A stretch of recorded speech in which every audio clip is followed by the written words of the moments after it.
Легенда. Най-страхотният разказ на истории, които може би въобще и не са се случвали. Прадядото го разказвал на дядото, дядото на баща ми на мен. Сигурно нещо такова. Роти от местната казарма в приблизителната територия до селото. В пещерата да се открият извън законните лица и да се ликвидират. Участват актьори, които са... Има и такива, които са любими на публиката, има и такива, които сега ще направят фурор. Затова залагам името си. Трифун, войводата. Имам една банда от няколко човека. Деца ни изгонили от партизански отряд, защото са ни хванали, че крадем храна и натискаме другарки. Темите във филма, както се казва, има ли жертва, има и престъпление. Измамата. Измамата е в основата на нашия разказ. Дружеството техно се именува Шменти Капели! Сериала Шменти Капели легендата разглежда точно историята на бащите и дядовците на героите от игралния филм Операция Шменти Капели. И хубавото, че той се спрял на така мацуни, които са неизвестни, които са от не знам откъде ги е взел, но аз виждам тук такива типажи, в които лудявам от удоволствие. Ама не парля, как да ти река? Люта папатка. Не парля, ич. Тапак хава. Една комедия, която те стиска за гърлото. Това е абсолютно правдива. Там е работата. Тя затова стиска за гърлото. Хората харесват бандитите. Нямам представа защо. Ами от моята младост знам, че жените обичат лошите момчета, по принцип. И по тази логика, силно заради лицемерието, което е около нас, всеки иска да е истински. Нашата група, моят Трифун, например, е много откровен. И сега ще заколя кът пили. Във всичко, което прави. В кражбата, за пари, за такова. И може би за това се харесва така това, което не можеш да правиш пред другите в обществото. Това не можеш да си го позволиш да го правиш. Измислих си една моя си България, която е населена с герои, които измислени герои. От магазина на индийците ли идиш? Те говорят на измислен език. Бъде вас звери, няма нищо интересантно вътре. Айде, че съм спешност. Това е една хипербола на времето и епохата, която като база обаче има реални личности и събития. Като основно ме вълнува крайния резултат от съществуването на реални личности, а не биографичните фактологии, свързани с тях. Аз играя Янчо Овчаров, ролята на Тодор Живков. Аз имам един мой си Тодор Живков, измислен Тодор Живков. Ти с какво се триеш, кога одиш по голяма нужда? Ами, каквото ми е началъм. Имам си мой си 9 септември. Всичко е една фикция. Ако не е истина, не е и лъжа. Добър ден отново. Миро, как си? Извиниха ми се! Аз съм приятел на Чичо ти, Мироне. Нищо няма да му кажа, обещавам. Не искам повече ми се извиняват. Владе, тук няма някой, който да не го обича. Аз не знам някой, който да не го обича.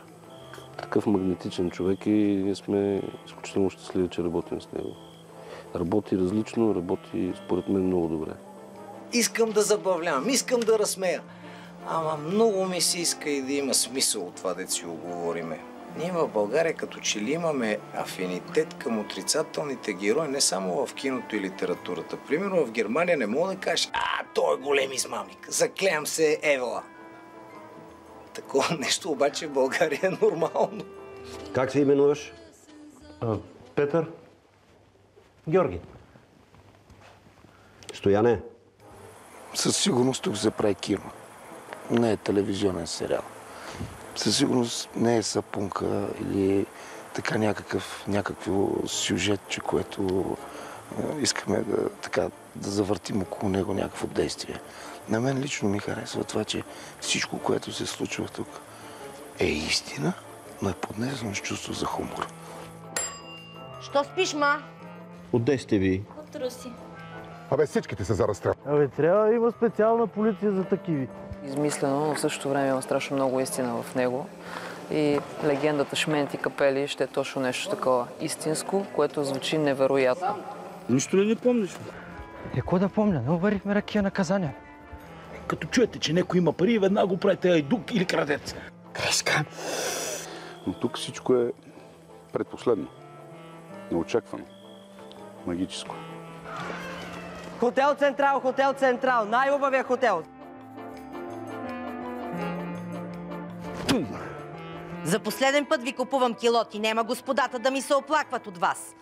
Първо, това е първият екип, в който няма нито една грозна жена. Всичките ни жени са страхотни. Второ, всички работят по такъв начин, че личи си вътре в работата и в материала, после който гледаме, че всеки обича това, което прави. И когато имаш хубав диригент, който да те насочва, е удоволствие да си вършиш работата. С кой пасов сте? Брат ми ги изведе. Няма и къхър за тях. Поради що ще го затриваш? Поради той, що дири книга да са три. Едни от най-големите щети, които се нанесаха, това е унищожението на вярата в българина, защото българина е православен, вярващ в Бога християнин, но партията замени Бог с партията. Рашо, сега като другари, мога ли да те замоля за 20 лева до заплата? Заваликата. Нямам бе праше. И на мен при няколко дена ми откраднаха портфела целия. Мамка им фашистка гадна мръв. И другото, което направиха, че са избили интелектуалния елит на България. Заповедта е от най-горно ниво.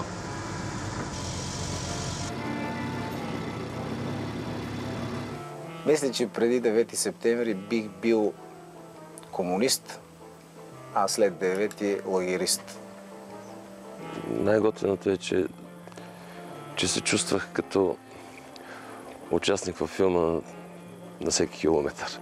Аз като дете съм гледал, а сега играя това. Никога не съм си мислил, че някога в живота ми и в професията ми като актьор ще ми се случи, ама съвсем наистински да играя партизанин.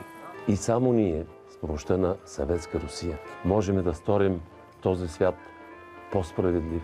Едно чудовище като Латинка Петрова ти дава спокойствие. Филип Трифонов, той не се хваща със всеки филм. Това вече е някаква визитна картичка, участието му. Госпожа Хортензия много би искала да бъде полезна на държавата. Безкрайно съм ви благодарен, госпожа Хортензия. Ние с господинът се познаваме, но той мене не помни. Помни ви. Он база, ти си птица. Ти летиш. Светът е онемял. Йоси Сърчеджиев. За мен е той икона. Мен ми се насълзиха очите, когато прекрачи снимачната площадка. Един прекрасен комунист. Не знаете как обичам аз тия комунисти. Това е.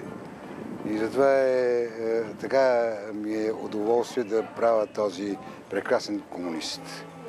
Такива ги има доста много и до ден днешен. И от онова време до ден днешен те са едни и същи. Това е. Да видим как сме. Ти как си? Ясно. Става дума за над 1000 лева. То, ако искаш, ще приготви яхнията с прас. Тоест, виждаш, че ти трябва над 2000. 6. Хиляди. Какво? Комичната ситуация е с овцата, която ние мъкнем откраднали сме една овца и я мъкнем през цялото време, при която тя толкова свикна с нас, че не иска да ходи през стадото. Ми си стои тук при нас и си ходи нагоре-надолу, даже отвързана като куче. TV7 безцеремонно спечели рейтинг сред телевизионния ефир. За кратко време с огромна скорост се изкачи на много нависоко.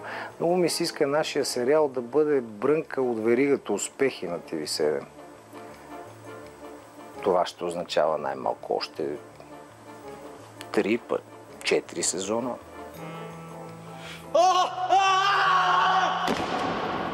Безспорно ще направи впечатление силната работа на младия, но много талантлив оператор Димитър Скобелев, който е едно изключително скромно и тихо момче и никога не би предположил, че това момче ще извади такъв размах и такава концентрация в работата си. Ами, сериалът е по-различен по много причини. Най-малкото, че ще бъде черно-бял, за което аз много се радвам. Тая идея на Влади много ми допадна. И изобщо това, което гоним и търсим през цялото време, като кадри, картина, атмосфера, мисля, че се получава. Костюмите на Ани Владимирова, сами зрителите ще се убедят, че компромиси не присъстват в нейната работа. Актьори, които са приказни, стоят невероятно на екрана и някакси между екипа, актьорите и Влади се получи една верига, една сплав и всеки иска да даде най-доброто от себе си, за да се получи този сериал. Декорите на Ангел Манов и на Дина са абсолютно те пренасят в онова време. Просто е неизчерпаема фантазия. Винаги има изненади, но е много забавно и трудничко и забавно. Прическите и грима, които Снежа прави с дължината, с приемливия за времето си вид. С повечето от тях се познавам от други филми, преди, от години. Всички са много приятни, много точни, уважават професиите на всеки един от екипа. Пазят си костюмите, пазят си грима. Бек-камера е Жоро Врабчев, човек, който се занимава с 3D анимация. Жоро и с тедикама, и с камерата направи невероятни неща. Целият екип е страшно задружен и мисля, че дори другите хора ще го потвърдят. Няма такава продукция с толкова сплотен екип. Всички много се уважават и купона е непрестанен. Случват се.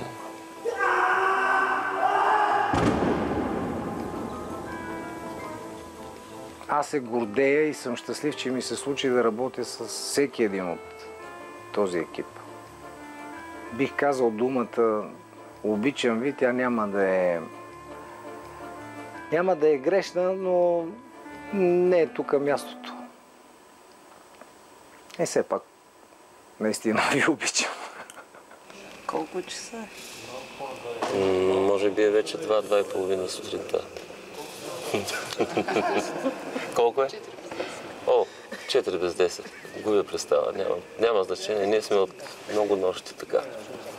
Не може да не благодаря и на хората, които ни оказаха не само морална подкрепа. Те го направиха не с цел реклама. Те го направиха, защото им допадна идеята. Петрол, примерно, съществува от 35-та година в България. Каква реклама е, че има варел на петрол с газ вътре в кадъра? Не, те просто повярваха. Гледайте Шменти капели. Сериал, който не е правен до сега и надали скоро ще бъде правен. Елате и гледайте Шменти капели. Ние сме легендата. Напред! Бързо! Баща! Всички войни са идиоти! Лявата ръка не трябва да знае какво прави дясна. Демек, без пари. Голямо важно. Зверя!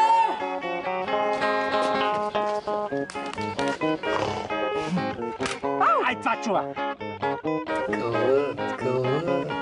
Колко човека са вътре? Толкова. Или отиваш в Калуша, или съдействаш на държавата. Закривай! А сега кажи кой искаш. Свобода!